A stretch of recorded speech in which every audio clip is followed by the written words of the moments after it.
Bonsoir Luc Ferry. Bonsoir. Merci beaucoup de répondre à notre invitation. Vous êtes philosophe, ancien ministre de l'Éducation nationale. Et évidemment, on avait un peu envie d'avoir votre regard sur cette nouvelle péripétie de la vie de l'école et de la vie de l'Éducation nationale. On avait l'impression, car avec l'arrivée de la gauche, vous-même par exemple, vous aviez applaudi les projets de François Hollande, le projet de loi de refondation de l'école présenté par Vincent Peillon, 60 000 postes promis, et c'est très important, priorité donnée à l'école, à l'éducation, et patatras, les enseignants, notamment les professeurs des écoles, sont dans la rue. Et précisément, ceux-là même, par exemple, qui demandaient cette réforme des rythmes scolaires, sont dans la rue pour demander leur report, ou peut-être même la suppression de cette réforme. Oui. Comment est-ce que vous comprenez ce qui se passe ? C'est assez technique en fait, mais cela dit, globalement, c'est vrai que c'est assez fascinant de voir que Vincent Peillon, qui est un homme de gauche, qui a un budget magnifique à côté du mien, 60 000 postes, j'aurais même eu 1000 postes, j'étais le roi du pétrole. Bon, il a des idées qui, à mon avis, sont bonnes, et il est en train d'être en difficulté sur cette affaire de rythme scolaire, alors que les professeurs eux-mêmes ont fait grève quand Xavier Darcos a passé de 5 jours à 4 jours. Et là, on remet en quelque sorte en place ce qui avait été détricoté et ils font grève à nouveau. Donc le grand public ne comprend rien. C'est impossible à comprendre. Alors pour le comprendre, il faut voir en fait la vraie pomme de discorde. Elle est double. Il y a du côté des instituteurs le fait que ça ne les arrange pas d'avoir 5 jours plutôt que 4 parce qu'ils s'étaient habitués à 4 jours. Et donc 5 jours, ça va leur plomber le mercredi. C'est l'organisation du mode de vie, c'est ce qu'a dit Vincent Peillon. C'est-à-dire qu'ils ne penseraient pas aux enfants, mais à leur mode de vie. Et là, ça c'est vrai, bien sûr, parce que ça ne les arrange pas, encore une fois, de revenir le mercredi, c'est tout. Parce que, contrairement à ce que j'entends dire ici ou là, j'ai entendu des leaders de l'UMP dire qu'il y aurait une augmentation d'horaire, c'est complètement faux, il n'y a aucune augmentation d'horaire. On va écouter quelques manifestants d'aujourd'hui, parce qu'ils étaient quand même 60% à Paris, 62% à Paris, 36% au niveau national. Oui, c'est énorme, c'est déjà des grosses grèves, voilà. Ça devient inquiétant pour le ministre. On va les écouter, ils étaient à Paris et à Marseille. Les enfants sont déjà en moyenne présents 36 heures par semaine à l'école, cantine, garderie inclus. Si on leur rajoute le mercredi matin, ça leur fera des semaines à plus de 40 heures. Donc plus de 40 heures, déjà nous, adultes, on a du mal à supporter, alors un enfant...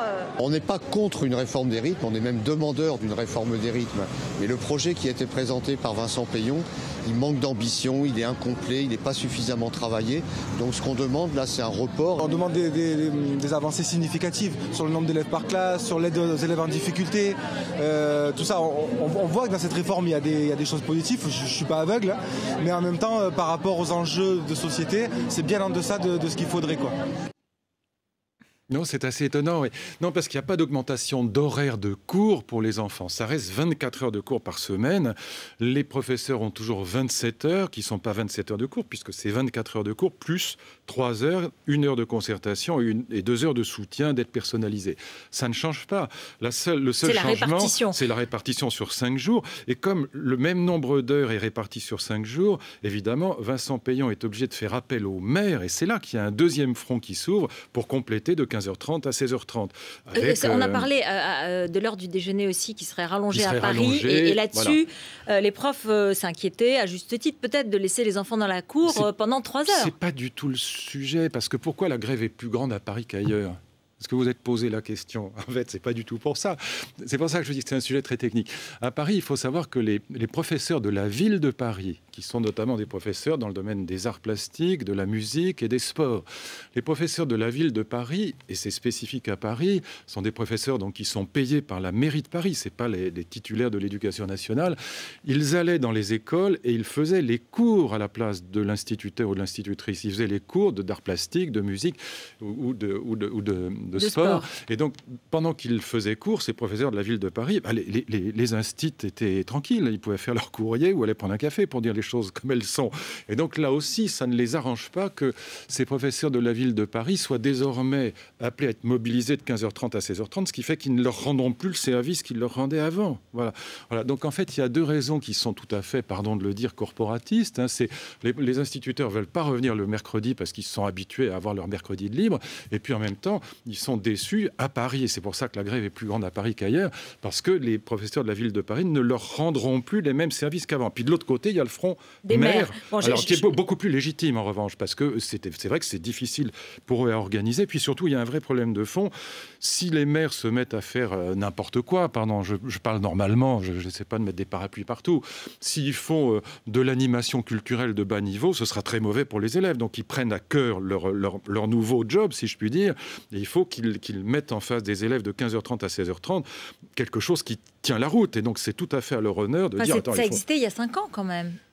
Non, c'était pas. Oui, ça existait, un peu différent, mais c'était pas le même système, parce que là, vraiment, il va y avoir un complément de 15h30 à 16h30 qui sera automatiquement confié aux mairies, et toutes les mairies ne savent pas le faire. Puis en plus, ça leur coûtera cher. Il y a des mairies, par exemple à Bordeaux, là, j'ai des exemples précis où ça leur coûte quand même cher. Bon, et donc que les maires demandent un peu de délai pour appliquer la loi, c'est tout à fait légitime. Là, il y a un vrai sujet. Mais en revanche, que les professeurs disent on veut pas revenir le mercredi, franchement, moi, ça me gêne un peu. Très sévère. Vous êtes quand même très sévère. Vous dites corporatisme, écoutez, qu'est-ce que vous voulez que je vous dise d'autre? Mais... Si j'étais ministre, je ne dirais pas ça. Je dirais, mais je comprends l'inquiétude des professeurs. Bon, attendez, je connais le métier aussi. Non, mais Bruno Julliard, qui était le conseiller de Vincent Payon, et qui vient de l'UNEF, et qui est un socialiste, a dit qu'il avait été effaré par le conservatisme des syndicats de professeurs. Et regardez un journal comme Libé, qui n'est pas spécialement un journal de droite, et tout le monde est consterné. Enfin, tout le monde dit, mais enfin, on ne comprend pas, quoi. C'est quand même que du corporatisme. Bon, alors, je ne veux pas en rajouter, mais encore une fois, si j'étais ministre, je dirais les choses très délicatement, mais là, si on veut dire la vérité, c'est quand même assez surprenant. Mais pourquoi Vincent Payon, qui avançait vraiment nimbé d'une image, le spécialiste de l'éducation, celui qui avait mis les profs dans sa poche, qui avait réussi à parler à cet électorat de la gauche, aujourd'hui, sincèrement, il va réussir ?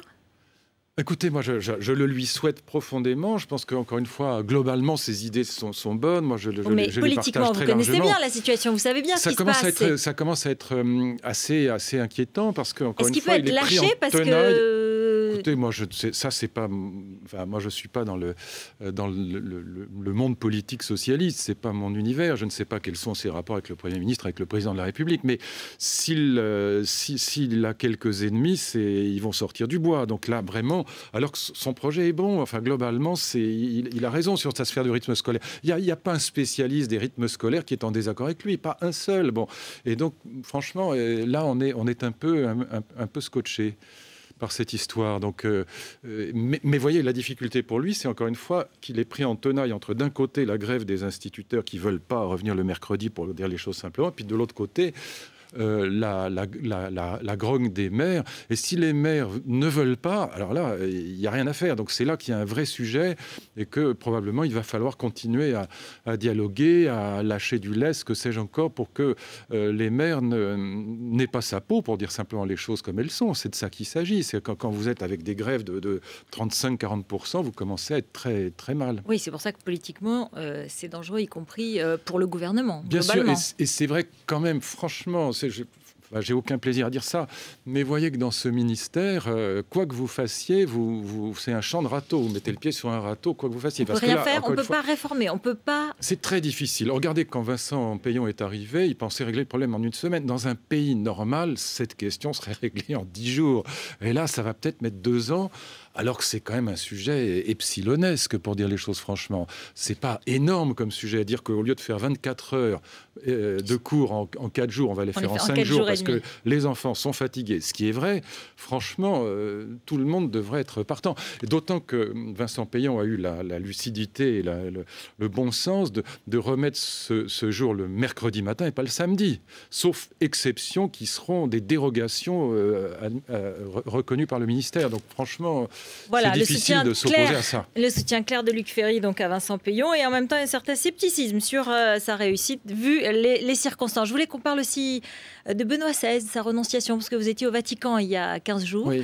Et c'est vrai qu'on a beaucoup...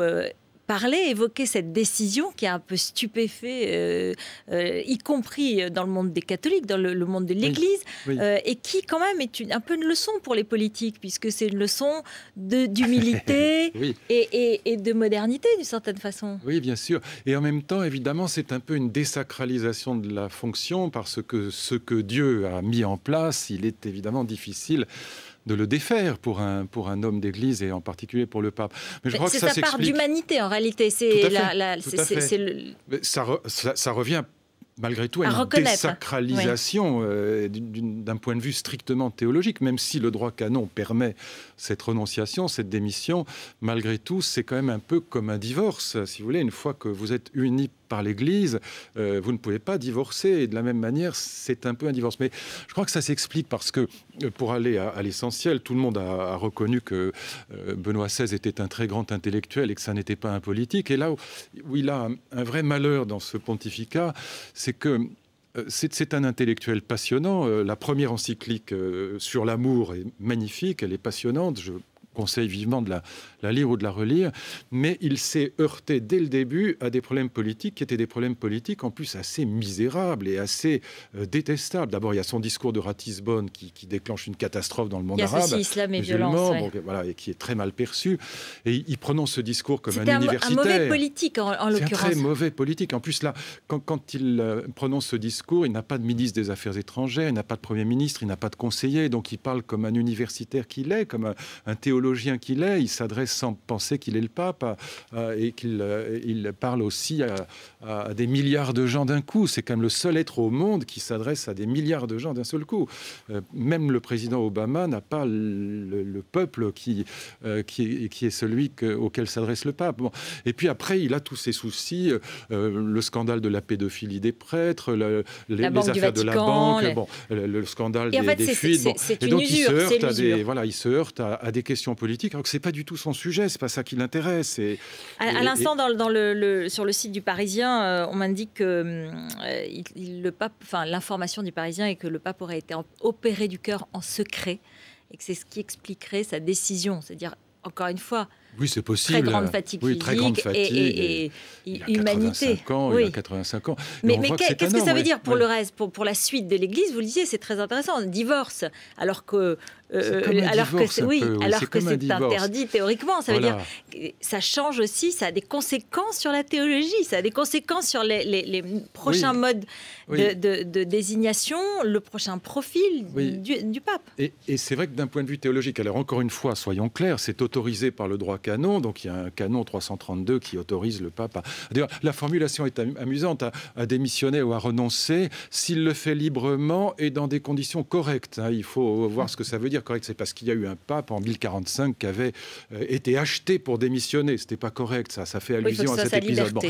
Laissons ça de côté, mais donc il a le droit, mais en même temps, même si c'est un droit reconnu au pape de démissionner, en même temps, on ne peut pas ne pas penser, je pense que beaucoup de chrétiens y pensent, au contraire, c'est-à-dire à Jean-Paul II, qui s'ajoint en quelque sorte à la douleur, à la souffrance du Christ, en vivant sa croix, si je puis dire, jusqu'au bout, jusqu'au terme, parce que la douleur, la souffrance, c'est aussi une manière de se